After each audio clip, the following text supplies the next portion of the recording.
صفحہ نمبر 265 سورہ الکہف مکیہ، صفحہ نمبر 265 سورۃ الکہف مکیہ۔ نحمدہ ونصلی علی رسولہ الکریم، اما بعد فاعوذ باللہ من الشیطان الرجیم، بسم اللہ الرحمن الرحیم۔ الحمد، تمام تعریفیں، الف لام آ گیا ساتھ، خاص ہو گیا، حمد تعریف، الحمد خاص تعریفیں، سب تعریفیں جتنی بھی تعریفیں ہیں للہ اللہ کے لیے ہیں۔ الذی، وہ جو یا جس نے، انزلہ نازل کیا،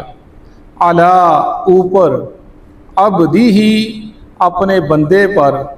الکتاب کتاب کو، ولم یجعل اور نہیں رکھی، لہو اس میں قرآن میں،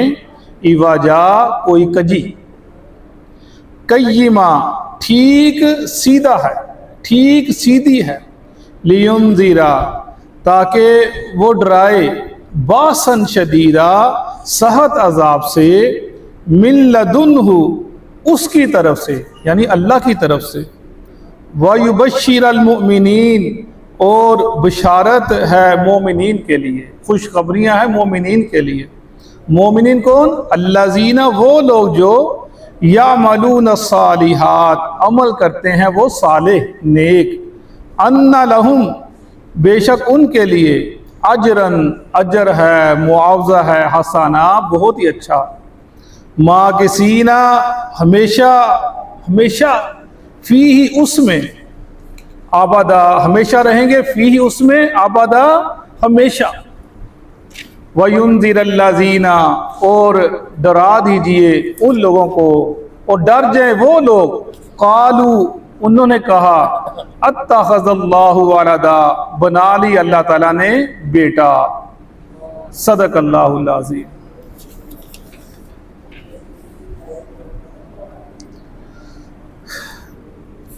سورہ کہف بڑی ہی ایک خوبصورت اور ایک بڑے ہی اجر والی صورت ہے، جس کا جیسے سورہ یاسین ہے نا کہ اس کو روز پڑھنا ایک اجر کا باعث ہے، اس کی تلقین کی گئی، جیسے سورہ بقرہ، سورہ آل عمران کی تاکید کی گئی، اسے اپنے گھروں میں پڑھو، اس سے برکات کا نزول ہوتا ہے۔ ایسے ہی سورہ جو الکہف ہے، اس کے بارے کے اندر فرمایا رسول اللہ صلی اللہ علیہ وسلم نے کہ جو اس کو ایک جمعہ میں پڑھتا ہے تو دوسرے جمعہ تک اللہ تعالیٰ کی طرف سے ایک نور، اس کے لیے خاص نور اترتا ہے، جس کی وہ روشنی پاتا ہے، وہ روشنی اس کو پورا ایک جمعہ سے لے کر دوسرے جمعہ تک وہ روشنی اس نور سے اس کو ملتی ہے، یہ وہ نور ہے۔ فرمایا رسول اللہ صلی اللہ علیہ وسلم نے کہ سورہ کہف، اس کی جو پہلی 10 آیات اور جو آخری 10 آیات، خاص کر پہلی کا ذکر زیادہ آتا ہے، جو انسان پڑھے وہ دجال کے فتنے سے اللہ اس کو بچا کر رکھے گا۔ اور ہمیں جس گھر میں ان آیات کو تلاوت کیا جائے، اس گھر میں سکینت اور سکون نازل ہوتا ہے اللہ کی طرف سے۔ جب صحابی کے بارے کے اندر آتا ہے کہ وہ اپنے گھر میں سورہ کہف پڑھ رہے تھے تو ساتھ ہی ایک جانور گھوڑا بندھا ہوا تھا، اور جب وہ سورہ کہف پڑھتے کہ کچھ وقت گزرا تو گھوڑا بتکنے لگا، انہوں نے تلاوت بند کی، گھوڑا رک گیا، پھر تلاوت شروع کی، گھوڑا پھر بتکنے لگ پڑا۔ وہ ایسے کرا، کچھ دیر بعد دیکھا انہوں نے کہ ایک اوپر سے ایک ایسے نور نے سایہ کیا اس کے اوپر، انہوں نے بند کر کے اوپر دیکھا، وہ نور آستہ سے اوپر چلا گیا۔ صبح انہوں نے اللہ کے نبی کو بتایا، یا رسول اللہ رات کو میرے ساتھ ایسے ہوا۔ کہا کیا پڑھ رہے تھے؟ کہا میں سورہ کہف کی تلاوت کر رہا تھا۔ فرمایا کہ وہ اللہ کے فرشتے تھے، اللہ کی طرف سے نور تھا، اگر تو ویسے تلاوت کرتا رہتا تو صبح لوگ فرشتوں کو دیکھ لیتے۔ یعنی اتنی عظیم الشان سورت ہے سورہ کہف۔ اس کا شان نزول کیا ہے، یہ اتری کیوں ہے، اس کا مقصد کیا اترنے کا، وہ ہم یہ 4-5 آیات پڑھ کر اس کی تشریح آگے کریں گے کہ وہ کس لیے یہ صورت اتری اور کیوں اتری، کس وجہ سے اتری، وہ ہم آگے انشاءاللہ پڑھیں گے جا کر۔ الحمدللہ، تمام تعریفیں اللہ کے لیے، حمد اللہ کے لیے، ہر تعریف، ہر قسم کی ثنا، بڑائی، کبریائی اس اللہ کے لیے ہے۔ کون اللہ؟ وہ ہے الذی انزل علی عبدہ الکتاب، نازل کی جس نے اوپر اپنے بندے پر، علی عبدہ، نازل کی کس نے کی؟ اللہ نے، علی کس پر؟ عبدہ، اپنے بندے پر۔ اللہ کے نبی کو رسول اللہ نے پر بندہ تھا، عبدہ، میرا بندہ۔ عبد کا مطلب ہوتا ہے غلام، غلام کے معنی آتا ہے عبد کا عربی کے اندر، یعنی عبدہ، جس نے اپنے غلام پر، یعنی اللہ کا ہر بندہ، ہر انسان اللہ کا غلام ہے، اسی کا مانگتا ہے، اسی کے سم جھکنے والا ہے۔ علی عبدہ، اپنے بندے پر، الکتاب، کتاب کو کتب کہتے ہیں جو جمع کرنی، یعنی الکتاب جمع کرنے والی چیزوں کو، الکتاب، کتاب نازل کی اپنے بندے پر، وَلَمْ يَجْعَلْ لَهُ عِوَجًا، اور نہیں رکھی اس میں کوئی کجی۔ قرآن پاک اس میں کجی ہے ہی کوئی نہیں، کوئی اس میں آج تک نقص نکال سکا ہی نہیں، نہ وہ اس میں کوئی کجی ہے، نہ اس میں کوئی کمی ہے کہ یا اس سے ظاہر ہو کہ اس میں کوئی کمی رہ گئی، نہ کوئی بڑے سے بڑا دانش، بڑے سے بڑا دانشور، بڑے سے بڑا عربی دان وہ اس میں سے کوئی غلطی نکال سکا ہی نہیں، نہ اس کو کبھی کوئی غلطی نظر آئی۔ یہ اس کا ہر لفظ، اس کا ہر لفظ، اس کے لفظی اور لفظ اور اس کی فصاحت بلاغت میں کوئی کمی نہیں آتی، یعنی کوئی بھی لفظ رہ لیں اس کی فصاحت بلاغت میں کوئی کمی نہیں ہے، یا اس کا جو معنی ہے، اس کے جو معنی کی آگے جو حکمتیں ہیں اس کے اندر انسان کو نقص نکال سکتے نہیں، تو میں اس میں کوئی کجی نہیں ہے۔ یہ سیدھی سیدھی راہ دکھاتا ہے، یہ سیدھے سیدھے مسئلے بتلاتا ہے، یہ سیدھا سیدھا لوگوں کو بتاتا ہے، یہ سیدھا رستہ ہے، بس ڈیٹس آل۔ اس میں افراط و تفریط والا معاملے نہیں ہے، یعنی کمی بیشی اور چکر ہی نہیں ہے افراط و تفریط کرنا، سیدھا عباجہ، کوئی کجی نہیں اس کے اندر، قیمہ، ٹھیک ٹھیک سیدھی، یعنی سیدھی راہ بتلا دے، ایک راہ بتا دے، یہ اللہ کی راہ ہے، یہ شیطان کی راہ ہے، یہ نور ہے، یہ اندھیرا ہے، یہ روشنی اندھیرا ہے، یہ ضلالت ہے، یہ گمراہی ہے، اور یہ رستہ سیدھا ہے، یہ میرا رستہ ہے، یہ میرے جس پر میں نے صحابہ کو، اللہ کے نبی کو بھیجا وہ رستہ ہے، جس پر صحابہ کرام اور انبیاء نے اپنی زندگی وقف کر دی وہ رستہ، قیمہ، ٹھیک ٹھیک سیدھی سیدھی راہ بتلاتا ہے، یہ کوئی دو رائے نہیں رکھتا، یہ لوگوں کو جھوٹی بیتیں نہیں دلاتا، یہ وہ بیتیں دلاتا ہے جو لوگوں انسان حیران آ جاتے ہیں، لوگوں نے کیا کہ داستانیں رقم کر دی۔ ہم نے سنا حضرت سواد رضی اللہ تعالیٰ عنہ غزوہ بدر کے موقع کے اوپر کہ وہ جب اللہ کے نبی صف سیدھی کر رہے تھے تو وہ بھی صف کے اندر کھڑا تھا، تھوڑا سا وہ صف سے آگے ہو گیا۔ اللہ کے نبی کا یہ ایک طریقہ تھا کہ آپ کے ہاتھ میں وہ چھڑی ہوتی تھی، جو صف سے آگے ہوتا نماز میں ایسے تھا، اس کو چھڑی کے ساتھ ذرا لگاتے تو کہ پیچھے ہو جاؤ، ذرا وہ تھوڑا پیچھے ہو جاتا، صف سیدھی کر لو، وہ تھوڑا سا آگے ہو گیا، جان بوجھ کر آگے ہو گیا۔ اللہ کی نبی کے ہاتھ میں چھڑی تھی، آپ نے چھڑی لگائی، کہا صف سیدھی کرو، پیچھے ہو جاؤ۔ جب چھڑی جہاں وہ لگی تو وہ آپ آگے نکلے تو کہنے لگا یا رسول اللہ صلی اللہ علیہ وسلم، اللہ نے آپ کو حق کے ساتھ نظر فرمایا ہے، آپ انصاف کرنے والے ہیں، آپ نے مجھے تکلیف دی ہے، مجھے دکھ ہوا ہے، میں اپنا بدلہ لینا چاہتا ہوں آپ سے۔ آپ فرمایا سواد، آپ خاموش کہا میں بدلہ لینا چاہتا ہوں، آپ چھڑی لگائی، مجھے درد ہوئے، مجھے تکلیف ہوئی ہے۔ آپ نے کہا سواد چلو تم بھی اپنا بدلہ لے لو۔ کہا جی جب آپ نے چھڑی لگائی تھی میری قمیض نہیں تھی، میری یہ جسم تھا ننگا تھا، آپ نے قمیض کو اٹھا لیا، وہ آگے بڑھا اور اللہ کے نبی کے ساتھ چپٹ گیا اور بوسہ دیا جسم کو۔ فرمایا سواد تجھے کس چیز نے مجبور کر دیا اس کام پہ؟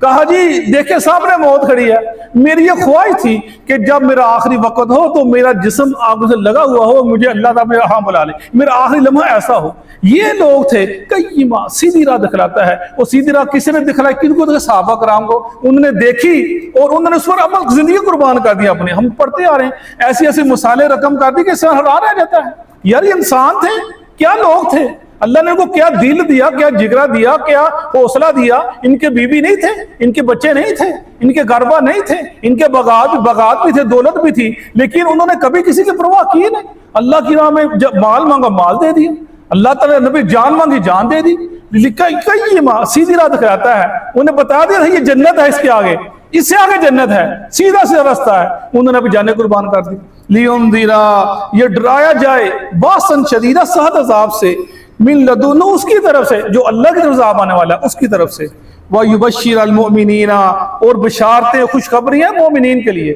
کس کے لیے؟ جو مومن ہیں، ایمان والے ہیں، جنہوں نے لا الہ الا اللہ پڑھا اور اس کا حق ادا کر دیا، وہ مومن ہیں۔ جنہوں نے لا الہ الا اللہ پڑھا اپنی جانیں قربان کر دی، جس نے لا الہ الا اللہ پڑھا اور اس پر قائم رکھے، جس نے کہا میں نے کلمہ پڑھ لیا، فرمایا مجھے آپ سے محبت ہے، فرمایا بھی تیار ہو جو مصیبتوں کے لیے مجھے محبت ہے، تو یعنی دین اسلام ہے ہی چیز کا نام۔ جب انسان نے کئی سیدھی راہ پہ چلنا ہے تو پھر مخالفتیں ہوں گی، گھر کے اپنی ذات کے اندر ذات جسم نہیں مانتا سیدھی راہ سیدھے کام کو، جسم کہتا ہے نہیں تھوڑی سی عیاشی ہونی چاہیے، تھوڑا سا دل لگی ہونی چاہیے، جسم کہتا ہے، آنکھیں کہتی ہیں، دماغ کہتا ہے وہ سارا دن تھک گیا، سارا ہفتہ تھک گیا کام کر کے، وہ تھوڑی سی انجوائمنٹ ہونی چاہیے، چلو کبھی ادھر چلتے ہیں کبھی ادھر، دل اپنا جسم جو ہے یہ نہیں مانتا۔ پھر اپنے گھر والے، اپنے بیوی بچے، اپنے خاندان والے جو چلتے تھے سیدھی راہ پہ آ کر، لوگ کیا کیا مخالفتیں کرتے اس کے اندر، دین کے اندر، تمہارا ہاتھ روکیں گے، تمہارے آگے کھڑے ہو جائے، بند باندھیں گے، صحیح لوگ کہیں بات تو ٹھیک ہے،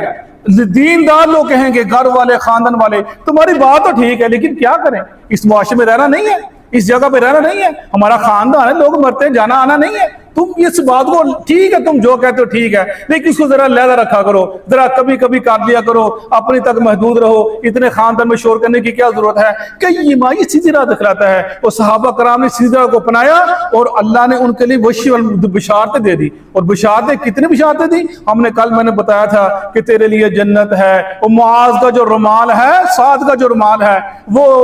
یہ جو میرے پاس رومال ہے جو اللہ نے سعد کے رومال بنایا جنت کے اندر، اس کے اندر وہ کیا ہی بات ہے، کتنا ہی خوبصورت رومال اس کا، اللہ نے ایسی بشارت دی ان کے اوپر۔ الذین، وہ لوگ جو یعملون الصالحات، عمل کرتے ہیں صالح، نیک عمل کرتے ہیں، نیک عمل، ہر عمل جو نیک ہے، جس کے اندر جس کے لیے نیکی ہے، نماز، روزہ، حج، زکوٰۃ، اور اس کے علاوہ شرک سے بچنا اور بدعت سے بچنا، صالح ہر نیک عمل کرتے ہیں جس کے اندر انسان کو امید ہوتی ہے اور اجر کی امید ہوتی ہے، صالح ہر نیک عمل جو صالح عمل کرتے ہیں، ان لہم، بے شک ان کے لیے، اجرا حسنا، نیک اس کے اجر ہے، معاوضہ ہے، حسنا بہت ہی اچھا، یعنی بہت اچھا معاوضہ اس کے لیے، جو بھی عمل کرے گا۔ ایسے نہیں ہے تو جو مرضی کرتا پھر تو کسی کا ملنگ بن جا، کسی کا تو مرید بن جا، کسی کا تو پیروکار بن جا، تو نے اس کی اتباع کر لیا ہے، تو نے اس کے نام کا مالک جپنا شروع کر دیا، ایسے کام نہیں چلے گا، ایسے کام چلے گا۔ فرمایا بشارت مومنین کے لیے ہے، اور ان کے لیے جنہوں نے، یعنی ہمارے لیے جنہوں نے عمل کیے نیک، اور ان کے لیے اجر ہے بہت اچھا۔ کیا اجر ہے؟ کیا اجر ہے؟ وہ اجر ہے جنت، جو اجر ہے وہ جو اللہ نے اس کے لیے تیار کی ہے۔ اور یہ جو قرآن ہے یہ سیدھی راہ پہ پیچھے بار بار وہی چیز آ رہی ہے، قرآن ایک متن ہے اور رسول اللہ صلی اللہ علیہ وسلم کی ذات اس کی شرح ہے، قرآن ایک قول ہے اور رسول اللہ صلی اللہ علیہ وسلم کی ذات مبارکہ اس کا ایک عمل ہے، اور قرآن ایک تھیوری ہے اور رسول اللہ صلی اللہ علیہ وسلم کی ذات مبارکہ وہ اس کے اوپر ایک عمل کرنے والی ایک ذات ہے۔ اس طرح قرآن پاک ایک خاموش ہدایت ہے اور رسول اللہ صلی اللہ علیہ وسلم ایک اس کے لیے بولتا ہوا عمل ہے، قول ہے، قرآن ناطق ہے جو فرماتے ہیں۔ اور یہ قرآن جو ہے یہ انسان کے لیے، انسان کی زندگی کا سب دار و مدار اسی کے اوپر ہے۔ انسان یہ سب اسی کا نہیں، دنیا کا اور آخرت دار و مدار انسان کا اسی کے اوپر ہے۔ یہ قرآن سے ہے، اس کے لیے بتایا کہ اس کی تعریف کی جا رہی ہے۔ ماکثین، رہیں گے وہ، فی اس میں، ابدا ہمیشہ، پیچھے نے پڑھا تھا مکسی، رہیں گے وہ، رہنے والے، ماکثین، قاف سے یا ماکثین، رہیں گے وہ، فی اس میں، ابدا ہمیشہ، یعنی جس جنت کا اجر وعدہ کیا گیا ہے اس میں نہ موت ہے، اس میں نہ غم ہے، اس میں نہ دکھ ہے، اس میں نہ تکلیف ہے، اس میں نہ حاجت ہے، جو انسان مانگے وہ اس کے لیے ہے۔ فرمایا اس کے اندر خوشیاں خوشیاں ہیں، موت کو ذبح کر دیں، ہمیشہ اس کے اندر رہیں گے۔ اور یہ اللہ کی طرف سے انسان کے لیے بڑی نعمتیں ہیں، وہ کس کے لیے ہیں؟ یا جو عمل اچھے کرتے ہیں اس کے لیے اجر ہے، نیک بہت بڑا ذکر کیا گیا۔ صدق اللہ العظیم۔ اعوذ باللہ من الشیطان الرجیم، بسم اللہ الرحمن الرحیم۔ الحمدللہ، ہر قسم کی تعریف اللہ تعالیٰ کے لیے ہے، ہر قسم کی تعریف اللہ تعالیٰ کے لیے ہے۔ الذی وہ ذات انزل، جس نے اتارا علی عبدہ، اپنے بندے پر، الکتاب، کتاب کو، ولم یجعل لہ، اور نہیں بنایا اس اس کو اور نہیں بنایا اس کو عوجا کوئی ٹیڑھ پن کوئی کجی کوئی ٹیڑھ پن کوئی کجی قیمہ سیدھی سیدھی بات کرنے والی سیدھی سیدھی بات کرنے والی لیونذر تاکہ وہ ڈرائے بأساً شدیدا سخت عذاب سے باللدن اللہ کی طرف سے ویبشر المؤمنین اور وہ خوشخبری دے مومنوں کو الذین وہ لوگ یعملون الصالحات جو نیک اعمال کرتے ہیں ان لہم یقیناً ان کے لیے اجر حسنا بہترین اجر ہے ماکثین فیہ ابدا اس میں ہمیشہ رہنے والے